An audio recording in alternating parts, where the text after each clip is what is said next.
आपण हे डेमॉन्स्ट्रेशन किंवा हे टीचिंग चालू करायच्या आधी मला एका गोष्टीची खात्री करून घ्यायची आहे. तुम्ही हे टूल कसं वापरायचं याचा व्हिडिओ पाहिला नसेल तर कृपा करून तो व्हिडिओ आधी पहा, हा व्हिडिओ बंद करा.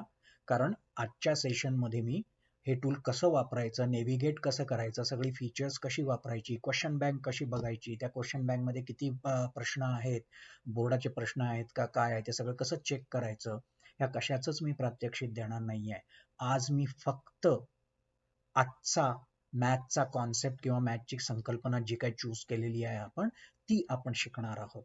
दुसरी गोष्ट तुम्ही नोट करा, हा आजचा जो कॉन्सेप्ट आहे हा कॉन्सेप्ट SSC बोर्ड, महाराष्ट्र बोर्डच्या 10वी इयत्तेमध्ये दोन्ही इंग्लिश आणि मराठी मीडियम मध्ये हा कॉन्सेप्ट आहे. तसाच हा कॉन्सेप्ट ICSE बोर्डमध्ये 9वी मध्ये शिकवला जातो. तर प्लीज हे नोट करा. चला आपण आता शिकण्याकडे वळूया.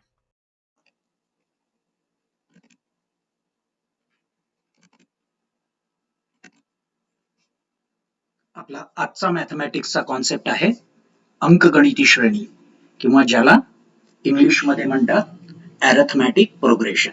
तर आपण त्याचे कॉन्सेप्ट्स बघून घेऊया. आता अंकगणिती श्रेणी म्हणजे काय? तर दिलेल्या क्रमिकेतील कोणत्याही दोन क्रमागत पदामधील फरक समान असेल तर त्या क्रमिकेस अंकगणिती श्रेणी म्हणतात. आता हे लक्ष द्या, कोणत्याही दोन क्रमागत. आता लाईन नंबर 3 कडे लक्ष द्या, तिथे एक्झाम्पल दिलेलं आहे, बरोबर? तर इथे 4 नंबरची क्रमिका लिहिलेली आहे किंवा सिरीज लिहिलेली आहे. इंग्लिशमध्ये त्याला म्हणतात सिरीज. 1, 5, 9, 13 असे 4 नंबरची इथे सिरीज लिहिलेली आहे, बरोबर? तर आता तुम्ही जर लक्ष दिलात, 1 आणि 5 मध्ये डिफरन्स किती आहे? 5 - 1 is 4 और 1 + 4 is 5. 5 + 4 9, 9 + 4 13. याचा अर्थ काय? सगळ्या कुठलेही दोन नंबर घेतला, इंग्लिशमध्ये त्याला कॉन्सिक्युटिव्ह नंबर म्हणतात, किंवा मराठीमध्ये आपण म्हणू एकामागचे एक नंबर दोन कुठलेही तुम्ही घेतला की त्यामधला जो फरक आहे तो समान असतो, म्हणून याला अंकगणिती श्रेणी म्हणतात. आता या अंकगणिती श्रेणीवर कुठल्या प्रकारचे प्रश्न असतात? तर हे खालील प्रमाणे प्रश्न असतात. सगळ्यात पहिल्यांदा काय असतं? व्हॅल्यू ऑफ T1 आणि D इज गिवन. म्हणजेच काय? T1 म्हणजे फर्स्ट टर्म. मी जेव्हा तुम्हाला फॉर्म्युले दाखवीन ना तेव्हा या सगळ्याचे अर्थ तुम्हाला तिथे एक्सप्लेन करीन. इथे फक्त जेवढं वापरलंय तेवढंच एक्सप्लेन करतो. तर T1 म्हणजे फर्स्ट टर्म. आता वरती जे आपण एक्झाम्पल लिहिलंय 1, 5, 9, 13 त्याच्यामध्ये T1 first term is 1, D is difference, and then find out the nth term. असं अशी गणित असतात. याचाच अर्थ काय?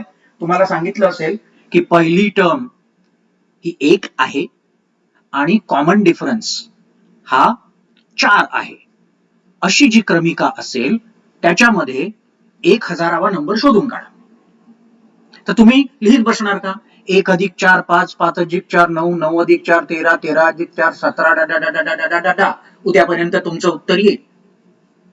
पण गणिताची उत्तरं फास्ट करण्यासाठी ज्यांनी कोणी अभ्यास केलेला आहे त्यांनी हे सगळे फॉर्म्युले तुम्हाला बनवून दिलेले. तर या फॉर्म्युला बेस्ड वरून ते 1000वी टर्म या सिरीजची कशी काढायची हे मी तुम्हाला गणितामध्ये एक्सप्लेन करेन. तर सध्या फक्त लक्षात घ्या की अशा टाईपचे प्रश्न असतात. त्याच्यानंतर T1, D आणि N. तर इथे N काय आहे?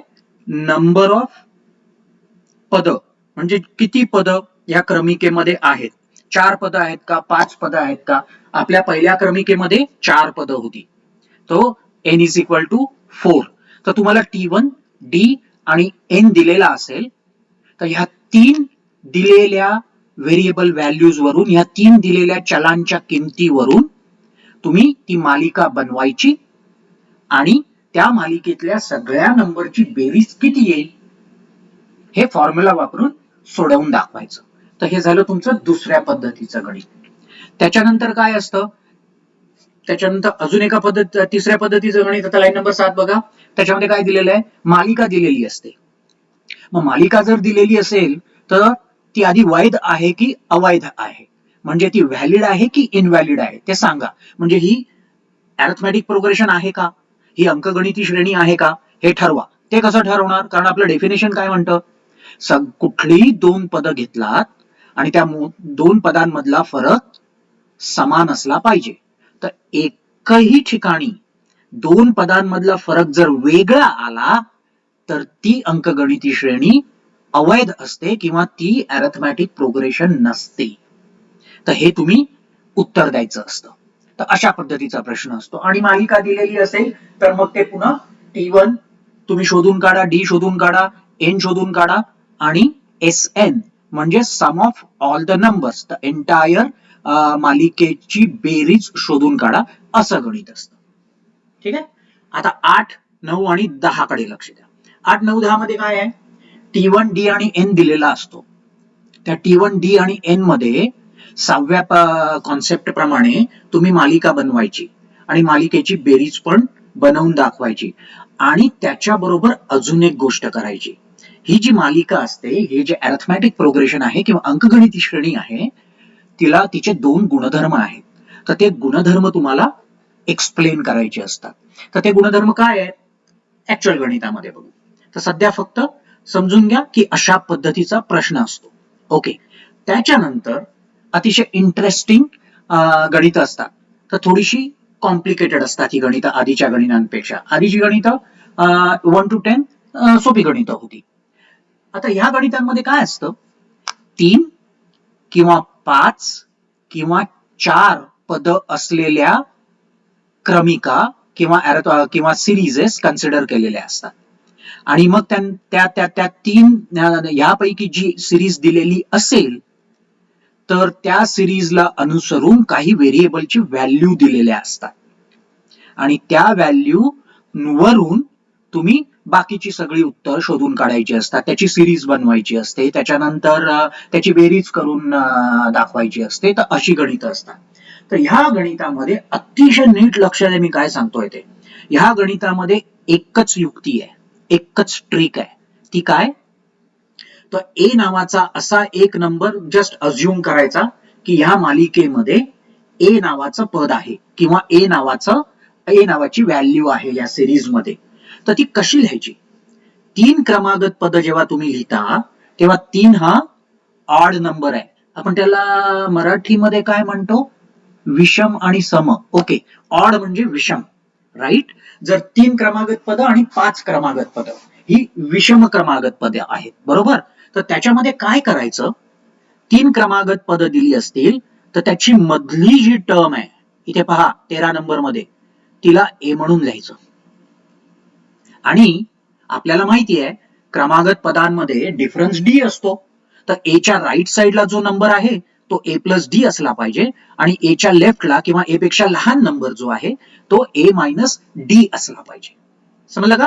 तर ही ट्रिक आहे. आणि याचं कारण का?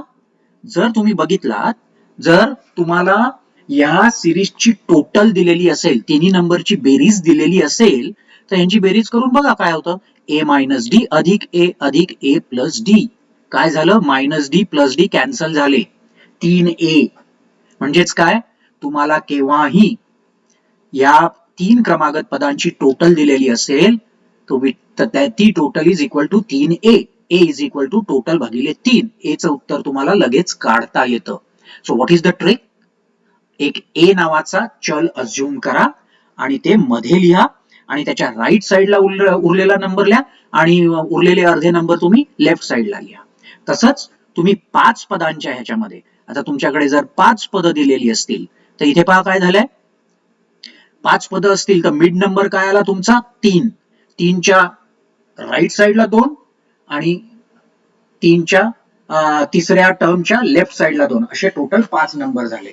आता तुम्ही राईट साइडला जायला लागलात तर एच्या राईट साइडला 2 नंबर आहेत, ए प्लस डी, ए प्लस 2डी आणि एच्या लेफ्ट साइडला आहे ए मायनस डी, ए मायनस 2डी. याची पण ट्रिक बघा. आता काय झाली? तुम्ही जर सगळ्या नंबरना ऍड केलात तर ए मायनस 2डी, ए मायनस डी मायनस 3डी, मायनस 3डी प्लस डी इज मायनस 2डी, मायनस 2डी प्लस 2डी कॅन्सल झाले आणि ए अधिक ए अधिक ए अधिक ए विच इज 5a. मग ह्याच्यामध्ये काय झालं? जर 5 क्रमागत पद सांगितली असतील आणि त्याची टोटल दिलेली असेल तर A is equal to total divided by 5. आता तशी 4 क्रमागत पद दिली असतात. आता फक्त 4 क्रमागत पद हा सम नंबर आहे, इव्हन नंबर आहे. तर तुम्ही सेंटरला ए लिहू शकत नाही. तर ह्याच्यात ट्रिक अशी आहे, दुसरं पद जे आहे ते ए मायनस डी लिहायचं आणि तिसरं पद जे आहे ते ए प्लस डी लिहायचं.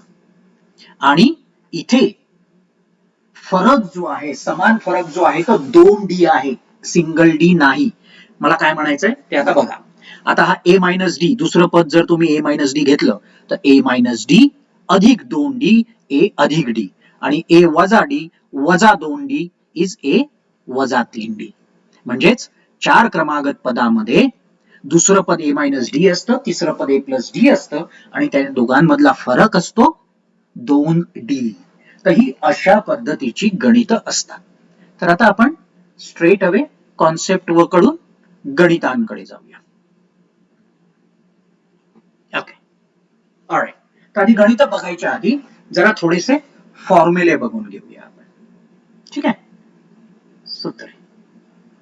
आता हे फॉर्म्युले पहा. आता थोडस फॉर्म्युले एक्सप्लेन करतो.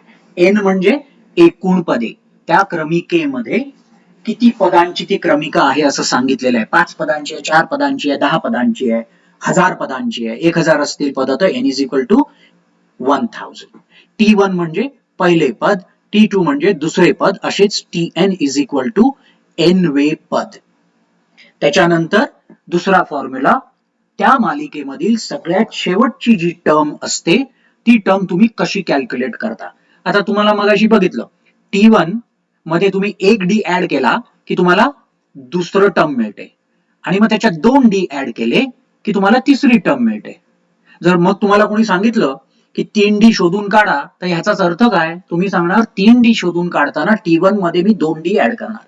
म्हणजेच काय, 3 पद म्हणजे n is equal to 3. n minus 1 म्हणजे 2D तुम्ही ऍड करायचे T1 मध्ये. अतिशय सोपा फॉर्म्युला आहे, लक्षात ठेवायला. जर त्यांनी सांगितलं 1000व पद काढून दे, तर T1 प्लस 1000 वजा 1 विच इज 999. 999 गुणिले D तुम्ही T मध्ये ऍड केलात की तुम्हाला 1000व पद मिळतं. ठीक आहे, ऑलराईट. त्याच्यानंतर फॉर्म्युला आहे SN. SN म्हणजे sum of all the terms, सर्व पदांची बेरीज. तर त्याचा फॉर्म्युला काय आहे, त्याचा फॉर्म्युला नंतर डिराईव्ह वगैरे कसा आहे करायचा, ह्याच्यात फंदात पडू नकोय आपण, तुम्ही फक्त लक्ष ठेवा ह्याच्यावर.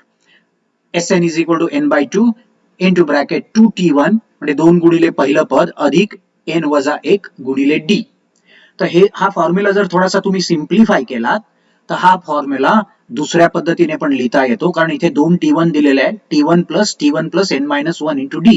पण T1 plus n minus 1 into D आपण इथे बघितलं is last term, nth term, म्हणून n by 2 is equal to T1 plus Tn. समजलं का? ठीक आहे. त्याच्यानंतर D ला म्हणतात सलग 2 पदांमधील फरक. तर D जर तुम्हाला जर SN दिलेला असेल, तुम्हाला पहिली टर्म दिलेली असेल आणि तुम्हाला n दिलेला असेल, तर तुम्ही D कसा कॅल्क्युलेट कराल, D is equal to 2SN minus 2T1 divided by n into bracket n minus 1. त्याच्यानंतर कुठलेही 2 टर्म घ्या तुम्ही, T3 minus T2, T4 minus T3, T10 minus T9, T1000 minus T999. फरक is same. So D is equal to T2 minus T1 किंवा Tn minus Tn minus 1. ठीक आहे, okay. आणि मगाशी मी तुम्हाला सांगितलं, ही जी 3 क्रमागत पद, 5 क्रमागत पद आणि 4 क्रमागत पदामध्ये A नावाचा एक चल आपण गृहीत धरायचा असतो, आणि तो चल गृहीत धरला की त्या सिरीज कशा लिहिल्या जातात. तर आता ह्याच्यामध्ये पहा, मगाशी मी तुम्हाला सांगितलं series 3 A minus D A plus D, म्हणून A is equal to total divided by 3. हा झाला त्याचा फॉर्म्युला. आता तुम्हाला जर A दिलेला असेल तर तुम्ही D कसा काढाल, तर तो D काढण्यासाठी त्यांनी SN टोटल बरोबर त्यांनी दुसरे काही गोष्टी दिलेल्या असतात. तर ह्याच्यामध्ये A वजा D गुणिले A अधिक D is A into A square minus D square. तर तुम्हाला असं गणित दिलेलं असतं की पहिल्या आणि तिसऱ्या पदाचा गुणाकार एवढा एवढा आहे. म्हणजेच काय, A square minus D square is equal to T1 into T3. हा झाला तुमचा फॉर्म्युला. आता तुम्हाला A माहिती आहे, A तुम्ही SN बाय 3 ने काढला, मग तो A इथे भरला आणि T1 गुणिले 3 त्यांनी दिलेलं असेल, तर D square is equal to A square minus T1 into T3 और D is equal to square root of A square minus T1 into T3. हे फॉर्म्युला लक्षात ठेवायला अतिशय इझी आहे. हा एसएनचा एक फॉर्म्युला वगळता सगळे फॉर्म्युले आता तुम्हाला कन्स्ट्रक्ट करता येतील, फक्त ते कसे झाले आहेत त्याच्याकडे लक्ष ठेवा. तसंच 5 पदांमध्ये SN/5. मग 5 पदामध्ये दुसऱ्या शक्यता काय आहेत? दुसरं पद A - D आणि तिसरं पद A + D यांचा गुणाकार दिलेला असेल, किंवा 1, 2 आणि 3 A - D गुणिले A गुणिले A + D तिघांचा गुणाकार दिलेला असेल. मग तो गुणाकार जर दिलेला असेल तर अकॉर्डिंगली तुम्ही आता इथे तिघांचा जर गुणाकार दिला असेल दुसऱ्या, तिसऱ्या आणि चौथ्या पदाचा, तर A (A² - D², आणि A तुम्ही SN वरून शोधून काढला, तो इथे भरला की तुम्हाला D मिळाला. तर ही अशा पद्धतीची गणित असतात आणि हे अशा पद्धतीचे फॉर्म्युले असतात. तर आता मी 4 नंबरच्या फॉर्म्युल्याबद्दल काही बोलत नाही, ते तुम्ही समजून घ्या. ठीक आहे. आता ते झालं. त्याच्यानंतर गुणधर्म. गुणधर्मामध्ये बेरजेवर काय परिणाम होतो, हा परिणाम आपण जेव्हा आपण गुणधर्म बघू तेव्हा लक्ष देऊ त्याच्याकडे. सध्या आपण त्याच्याकडे लक्ष नको देऊया. ठीक आहे. तर हे झाले फॉर्म्युले. नीट लक्षात ठेवा, सगळे फॉर्म्युले तुम्हाला पाठ करायची गरज नाहीये. तुम्हाला फक्त बहुतेक हा फॉर्म्युला पाठ करायला लागेल. बाकीचे सगळे फॉर्म्युले तुम्ही स्वतः कन्स्ट्रक्ट करू शकता, तर ते कन्स्ट्रक्शन शिकून घ्या. ठीक आहे. ऑलराईट. तर हे झाले आपले फॉर्म्युले. आता आपण मगाशी सांगितल्याप्रमाणे त्या सगळ्या पद्धतीची गणितं पाहून घेऊया. आता आपण सगळ्यात आधी गणित बघूया नंबर 2. ओके. आता हे नंबर 2चं गणित आहे, बरोबर. तर इथे काय लिहिलेलं आहे, T1, D आणि N यांची व्हॅल्यू दिलेली आहे. एक अनुक्रम आणि मालिका या व्हॅल्यूवरून बनवा आणि मालिकेची बेरीज देखील करा. मोजा शब्द मला वाटतं मी तो चुकीचा वापरलाय, तिथे बेरीज करा म्हणायला पाहिजे. हे गुगल ट्रान्सलेशन जरा गडबड करतं. ठीक आहे. तर आता इथे त्यांनी 2 आणि 6 दिलेलं आहे, तर त्याचं उत्तर बघा. आता त्याने काय केलं, इथे 2 आणि 6 तुम्ही D सामान्य फरक 2, टोटल टर्म 6 आणि पहिली टर्म 1 आहे म्हटल्यावर त्याने 1 + 2 3, 3 + 2 5, 5 + 2 7, 7 + 2 9, 9 + 2 11 असे 6 टर्म बनवले आणि त्याचं सम काढून दिलंय. 9 7 16, 16 आणि 5 21, 21 आणि 3 24, 24 आणि 1 25 आणि तो शेवटचा 11 विसरलो, 25 + 11 36 आली ना तुमची टोटल.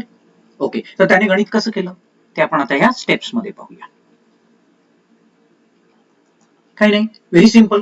त्यांनी एसएनचा फॉर्म्युला वापरला. एसएनचा फॉर्म्युला काय, n/2 × bracket 2t1 + n - 1 × d. त्याने त्या व्हॅल्यू भरल्या आणि एसएन 36 काढला आणि पहिली टर्म 1 दिलेली आहे, त्याच्यामध्ये 2 ऍड करून 1 + 2 3, 3 + 2 5, 5 + 2 7 संपलं. हा अतिशय सिंपल गणित आहेत. या गणितांमध्ये तुमचं मार्क जायचं काहीही कारण नाहीये. ही अतिशय सिंपल गणित आहेत या पद्धतीची. इथे जिथे जिथे MS लिहिलेला आहे ती सगळी गणितं त्या पद्धतीची आहेत. तर आपण सगळी गणितं नको बघत बसूया. चला हे अजून एक गणित बघूया, कारण थांबा मला तुम्हाला दुसरं गणित दाखवू दे. हा आपण ना मुद्दामून हे 18 टर्म वालं 12 टर्म वालं गणित घेऊया. ओके. आता इथे तो काय म्हणतो, D ची 5 आहे, N ची 12 आहे आणि T1 4 आहे. तर त्याने nth टर्म कसा काढला ते आपण ह्याच्यामध्ये शोधूया. ओके. आता इथे बघा, T1 = 4 दिलंय, D = 5 दिलेलं आहे, N = 12 दिलेलं आहे. त्याने SN काढला आणि आता 12वी टर्म आपल्याला शोधायची आहे. मग त्याने काय केलं, last term which is T12 is equal to A plus N - 1 into D.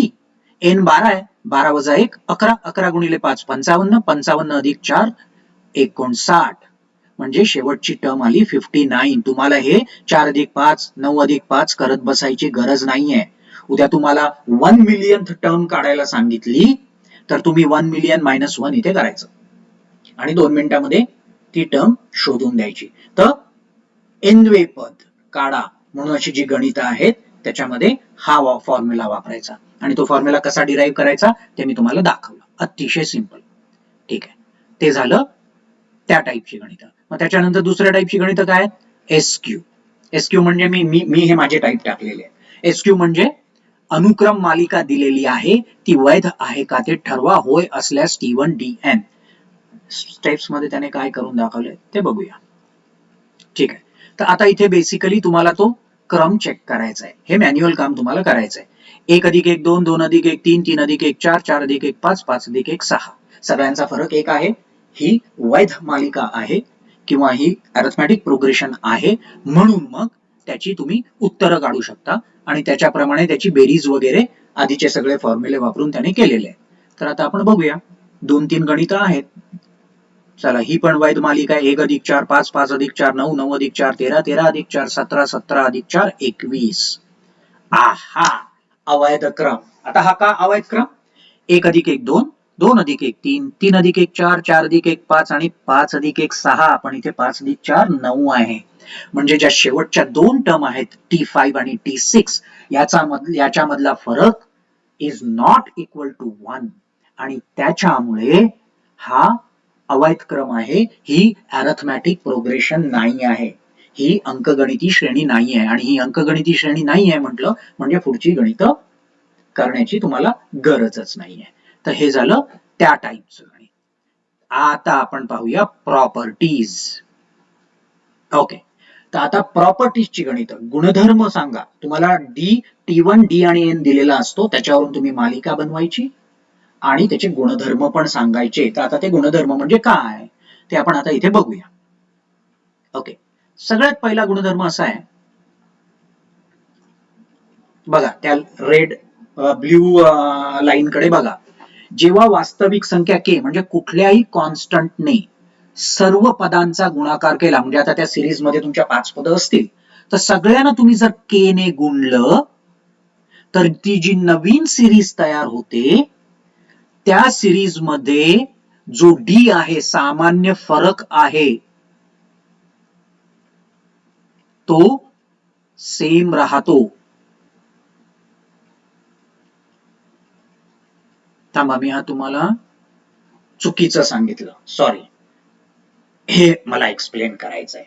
जेव्हा वास्तविक संख्या k सर्व पदांमध्ये जोडली जाते, म्हणजे सर्व पदांमध्ये जर तुम्ही k ऍड केला तर सामान्य फरक समान राहतो आणि बेरीज बरोबर जुनी बेरीज अधिक n इंटू k, म्हणजे टोटल नंबर त्या सिरीज मध्ये जेवढे असतील. तर ऑब्वियस ना, तुम्ही इथे काय म्हणता, तुम्ही सर्व पदांमध्ये k ऍड केला म्हणजेच काय, k तुम्ही n वेळा ऍड केला, मग बेरीज काय होणार तुमची, जुनी बेरीज अधिक n इंटू k. तर म्हणून जेव्हा तुम्ही ऍडिशन करता कुठल्याही कॉन्स्टंटचा कुठल्याही क्रमिकेमध्ये, तर त्यांचा सामान्य फरक समान राहतो आणि बेरीज इज इक्वल टू जुनी बेरीज अधिक n इंटू k. ओके, ही झाली पहिली प्रॉपर्टी. दुसरी प्रॉपर्टी काय म्हणते, जर तुम्ही त्या क्रमिकेला k ने गुणलं, गुणाकार केला, मगाशी मी त्याच्याकडे लक्ष नाही दिलं, k ने जर तुम्ही गुणलं तर सामान्य फरकाला सुद्धा k ने गुणलं जातं. म्हणजेच नवीन जी सिरीज होईल त्यातला जो फरक आहे d आहे, तो पूर्वीच्या फरक मल्टिप्लाइड बाय k. नवीन d is equal to d into k. आणि नवीन सिरीजची जी बेरीज येईल ती बेरीज सुद्धा जुन्या बेरीज गुणिले k. म्हणजे नवीन बेरीज इज इक्वल टू जुनी बेरीज गुणिले k आणि नवीन सिरीजचा सामान्य फरक इज d इंटू k. हे दोन गुणधर्म आहेत. तर आता आपण त्याची गणित बघून टाकूया.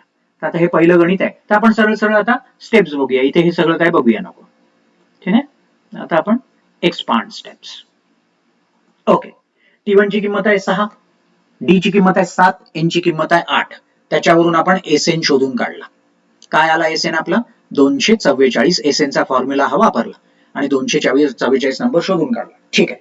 आता पहिला गुणधर्म काय सांगतो, इथे पहा, आपण हेडिंग्स ऑन करूया. Column G row 5, column G row 5, बरोबर. तर आता कॉलम G रो 5 जो आहे त्याच्यात 5 दिलेला आहे, म्हणून आपण इथे काय म्हटलं, TN मध्ये 5 ऍड करा, म्हणजे सगळ्या पदांमध्ये 5 ऍड करा. तर इथे 6 अधिक 5 11, 13 अधिक 5 18, 20 अधिक 5 25, डा. तर त्याने 5 ऍड केला. पाहिलं का तुम्ही, 11 आणि 18 मधला फरक सेम राहिलाय, 7च राहिलाय. नवीन क्रमिका जी झाली 11 अधिक 7 18, 18 अधिक 7 25. याचाच अर्थ काय, तुम्ही जर कुठल्याही क्रमिकेच्या पदांमध्ये कॉन्स्टंट ऍड केला तर D समान राहतो, D चेंज होत नाही. आणि त्याच्या बेरजेमध्ये काय झालं, 244 अधिक 8 into 5, N is equal to 8, म्हणून 8 गुणिले 5. तो के ची व्हॅल्यू आहे 5, कारण आपण 5 ऍड केले, म्हणून 8 गुणिले 5 40. आधीची एक किंमत होती 244, 244 अधिक 40 284. झालं ना प्रूफ? ओके. त्याच्यानंतर सेम क्रमिकेमध्ये 5 ने गुणलं. 5 ने गुणल्यावर काय झालं? 6 पंचा 30, तेरी पाची 65, 20 पंचा 100. डाडा डाडा डा. पण आता फरक पहा, 30 आणि 65 मधला फरक काय आहे? 30 आणि 65 मध्ये फरक आहे 35 चा. आधीचा डी होता 7, त्याला आपण 5 ने गुणतो आहोत ही सिरीज, म्हणून 7 गुणिले 5, नवीन फरक झाला 35. 30 अधिक 35 65, 65 अधिक 35 100, 100 अधिक 35 135. समजलं का? आणि त्याची टोटल काय झाली? 244 गुणिले कॉन्स्टंट के, 244 गुणिले 5 विच इज इक्वल टू 1220. तर आता ही तुम्ही टोटल करत बसा, मला माहिती आहे ती टोटल बरोबर आहे. तर हा झाला त्यांचा गुणधर्म प्रूव्ह झाला ना. जर तुम्ही मल्टिप्लाय केलं तर डी 5 ने मल्टिप्लाय होतो नवीन सिरीजचा, आणि सम 5 ने मल्टिप्लाय होतं. तुम्ही 5 अधिक केलात तर डी समान राहतो, आणि sum is equal to old sum plus number of terms गुणिले कॉन्स्टंट. हा झाला गुणधर्म. तर अजून एक गणित बघूया आपण थोडस. हे गणित सोपं आहे एक्सप्लेन करायला. चला बघून टाकूया. हे झालं तुमचं चुकीचे. ओके, हे झालं तुमचं गणित. 2 2 2 3. ठीक आहे. एस एन आला 12, मालिका 2 4 6, 2 अधिक 2 4, 4 अधिक 2 6, 4 10 2 12. सम आपला 12 बरोबर आहे. त्याच्यानंतर त्याच्यामध्ये त्याने किती ऍड करायला सांगितले? तिथे बघा, हा कॉलम 5 आहे, तर त्यांनी 5 ऍड करायला सांगितलेत आणि 10 ने गुणायला सांगितलेले आहे. ओके. तर आता 5 ऍड केल्यावर 2 अधिक 5 7, 4 अधिक 5 9, 6 अधिक 5 11, नवीन मालिका झाली. S N is equal to 27 त्याने कॅल्क्युलेट केलं. बरोबर आहे का बघू? 11 अधिक 9 20, 20 अधिक 7 27 आहे ना बरोबर? 10 ने गुणल्यावर 10 दुणे 20, 10 चोक 40, 10 सक 60. S N is equal to 12 गुणिले 10. S N is equal to 120. आहे का ती 120 बरोबर? 60 अधिक 40 100, 100 अधिक 20 120. झालं ना गुणधर्म? किती सोपं आहे. या गणितांचे 5 मार्क तुमचे 10वीतले कुठेच गेलेले नाहीयेत. हे अतिशय सिंपल आहे. अंकगणिती श्रेणी नीट लक्ष द्या. हे 5 मार्क घालवू नका तुम्ही. ओके, हे झाले गुणधर्म. तर आता आपण हा गुणधर्म नको बघूया. ओके, आता 3 क्रमागत किंवा 4 क्रमागत पद किंवा 5 क्रमागत पद त्याची गणितं कशी केली आहे ते पाहूया. 3 क्रमागत वाला पद बघूया. ओके, आता या 3 क्रमागत पदामध्ये काय दिलेलं आहे? त्यांनी काय सांगितलेलं आहे? टोटल जी आहे ती 27, क्रमिकेची टोटल 27 दिलेली आहे. हा कॉलम पहा, मी ज्याच्यावर सर्कल करतोय. आणि त्यांनी एक दुसरं विशेष वैशिष्ट्य दिलेलं आहे. काय वैशिष्ट्य दिलेलं आहे? ही 3 क्रमागत पद आहेत. इथे वरती लिहिलेलं बघा, ही 3 क्रमागत पद आहेत, तर त्यातला ए आणि डी शोधून काढा. तर आता T1 into T2 into T3 म्हणजे तिघांचा गुणाकार 504 आहे असं त्यांनी दिलेलं आहे, आणि टोटल 27 दिलेली आहे. मग आपण बघूया त्याने गणित कसं सोडवलंय. Here we go. n is equal to 3, Sn is equal to 27 आणि P1 is equal to 504. मी हे P1 नीट लिहिलेलं नाहीये. P1 is actually here T1 into T2 into T3. तर आता आपण मगाशी म्हणालो ना, 3 क्रमागत पदामध्ये टोटल असते 3 ए अधिक ए अधिक ए वजा डी अधिक ए वजा अधिक ए अधिक ए अधिक D. So A is equal to 27/3. त्याच्यानंतर 27 भागिले 3 9, म्हणून ए 9 आला. आणि मग डी चा फॉर्म्युला त्याने मगाशी मी दाखवलं तुम्हाला. डी चा काय फॉर्म्युला होता? A minus D, A into A minus D into A plus D. A minus D into A plus D is A square minus D square, म्हणून A into bracket A square minus D square. तर त्याच्यावरून हा formula आला होता. D is equal to square root of A square minus T1 into T2 into T3 divided by A. त्याने ते काढलं. 9 9 81, 504 भागिले 9 जे काय असेल, आणि total is 25. Square root of 25 is 5. संपलं काम. तुम्हाला आता ए मिळाला, तुम्हाला डी मिळाला. तर ह्याच्यात ट्रिक काय होती? ए ला मधला नंबर अज्युम केला मगाशी दाखवल्याप्रमाणे, आणि ए च्या राईट साइडला आणि ए च्या लेफ्ट साइडला डी. तर डी आला 5. तर ए जर तुमचा 9 असेल तर 9 वजा 5 4, लेफ्टचा नंबर मिळाला. 9 अधिक डी 9 अधिक 5 14, राईटचा नंबर मिळाला. संपलं काम. त्यांनी T1 into T2 into T3 दिलं आणि T1 into T2 into T3 is nothing but A into A minus D A plus D. मला वाटतं हे इथे टाकायला पाहिजे, ते मी नंतर टाकेन. पण तुमच्या लक्षात आलं असेल तर ते फॉर्म्युल्यामध्ये बघून घ्या. पुन्हा एकदा तरी सुद्धा दाखवतो. बघा इथे है ना, मी इथे फॉर्म्युलामध्ये लिहिलेलं आहे बघा, T1 comma T2 T3. So T1 comma T1 into T2 into T3 is equal to A into A square minus D square. म्हणून D is equal to square root of this formula. ठीक आहे ना. Okay, तसंच पुढचं गणित बघूया. आता पुढच्या गणितामध्ये काय दिलेलं आहे. ओके, पुढच्या गणितामध्ये काय दिलेलं आहे, T1 इंटू T3 चा गुणाकार दिलाय. आधीच्या गणितात हा गुणाकार दिला होता. टोटल तेवढीच आहे 27. T1 into T3 56. ठीक आहे, मग T1 इंटू T3 56 असेल तर कुठला फॉर्म्युला वापरणार. T1 is A minus D आणि T3 is A plus D. म्हणजे याच्यामध्ये A into bracket A square minus D square नाहीये, नुसता A square minus D square आहे. तर आता ते गणित बघूया आपण. आला A इज इक्वल टू 9 आणि D is equal to A square minus T1 into T3. संपलं काम. तो फॉर्म्युला वापरून D इज इक्वल टू 5 काढला, सिरीज कन्स्ट्रक्ट केली. 9 वजा 5 4, 9 अधिक 5 14. समजलं का. तर अशा पद्धतीने ही 3 क्रमागत पदाची गणितं सोडवली जातात. आता आपण 4-5 क्रमागत पदाची काय गणितं आहेत का बघूया. ओके, हा, दुसऱ्या अजून एक पद्धतीचं गणित असू शकतं. ते कधी कधी 2A देतात. 2A म्हणजे आता इथे 18, बाकीचं सगळं गणित सेम आहे, फक्त इथे एसएन दिला नाही त्यांनी. काही काही गणितामध्ये ते म्हणतात की तो जो अज्युम्ड केलेला मधला नंबर आहे त्याला तुम्ही 2 ने गुणलं तर 18 येतं, मग त्याच्यावरून तुम्ही A काढायचा. सो 18 दिलाय म्हणून 2A इज इक्वल टू 18, म्हणून A इज इक्वल टू 18/2. बाकीचं सगळं गणित समान. मग अशी एसएन दिला होता तेव्हा आपण A is equal to SN minus 3 केलं होतं. इथे A इज इक्वल टू 9 आलं ना, 2A/2, 18/2. तर ती सगळी गणितं 3 क्रमागत पदाची सेम आहेत. तसंच आता आपण 4 क्रमागत पदाचं किंवा आता 4 क्रमागत पदाची गणितं बघून टाकू. ठीक आहे ना.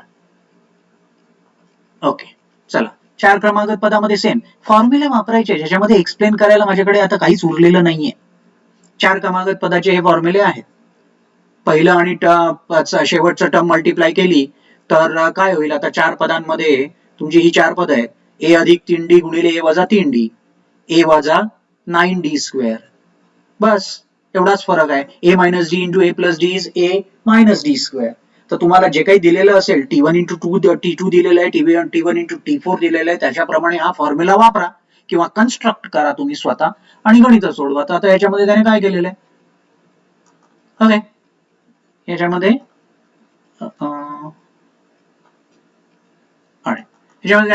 n is equal to 4, Sn is equal to 36, P2 is equal to 56. P2 is nothing but T2 into T3. Second term multiplied by third term दिलेली आहे, म्हणून A is equal to 30. आता हे 4 क्रमागत पद आहेत, म्हणून A is equal to 36/4 which is 9 आणि D is equal to A square minus T2 into T3. D is equal to 5, Sn is equal to 46. मालिका आलेली आहे 4 9 14. तर हे सगळे सेम मालिकेचे वेगवेगळे फ्लेवर्स मी तुम्हाला दाखवलेले आहेत. म्हणजे काय, तुम्हाला गणित शिकताना स्वतः याचा खूप फायदा होईल. ठीक आहे, म्हणून मी सेम गणित माझ्या कॉन्सेप्टसाठी घेतलेली आहे. तुम्ही जर बघितलात तर ही वर्ग कक्षा अध्यापन म्हणून जी मी गणितं वापरली आहेत ती गणितं तुम्ही बघा शिकण्यासाठी. आणि मग बाकीची सगळी गणितं त्याने सोडवलेली आहेत, तुम्ही स्वतः सोडवा आणि नंतर तुम्ही कम्प्युटरला ही स्प्रेडशीट वापरून सोडवायला सांगा आणि तुम्ही चेक करा तुमची उत्तरं या स्टेप्स मध्ये. बस, ही झाली अंकगणिती श्रेणी. आहे ना एकदम सिंपल, अतिशय सिंपल आहे. ह्याच्यामधले मार्क्स तुम्ही घालवू नका. दिस इज अ सिम्पलेस्ट वन. मला वाटतं तुम्हाला 4 ते 5 मार्कची गणितं येतात माझ्या माहितीप्रमाणे. हे 5 मार्क तुमचे कुठेही गेलेले नाहीये. तर अशा पद्धतीने तुमची गणितं सोडवा.